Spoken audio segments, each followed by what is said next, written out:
ইতিহাসে সবচেয়ে বড় বেআইনি অস্ত্রের চালান আটকে দিয়েছে বাংলাদেশের নিরাপত্তা বাহিনী। বাজেয়াপ্ত হওয়া অস্ত্রের মধ্যে রয়েছে আধুনিক অস্ত্র, গ্রেনেড, রকেট লঞ্চার, 11,40,000 গুলি। এই বিপুল পরিমাণে অস্ত্র চীন থেকে পাঠানো হয়েছিল এমন প্রতিবেদন প্রকাশ করেছে ভারতের একাধিক গণমাধ্যম।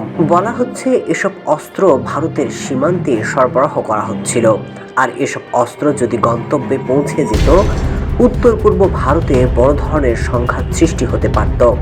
এই চালানকে আঞ্চলিক স্থিতিশীলতার জন্য বড় হুমকি হিসেবে দেখছে ভারত। ঘটনাটি 2004 সালের সেই বিখ্যাত 10 ট্রাক অস্ত্র মামলার স্মৃতি ফিরিয়ে এনেছে।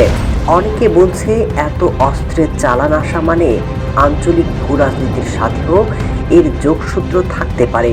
ভারতের উত্তর পূর্বাঞ্চলীয় রাজ্যগুলোতে এই খবর উদ্বেগ বাড়িয়েছে।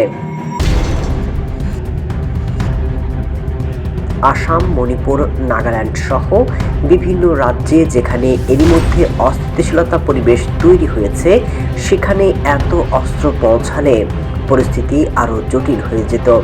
ভারতীয় নিরাপত্তা বাহিনী এই ঘটনার পর সীমান্তে নজরদারি আরও বাড়িয়েছে। প্রাথমিক তদন্ত বলছে উত্তর পূর্ব ভারতের বিভিন্ন বিচ্ছিন্নতাবাদী জঙ্গি গোষ্ঠীর কাছে এসব অস্ত্র পৌঁছানোর কথা ছিল।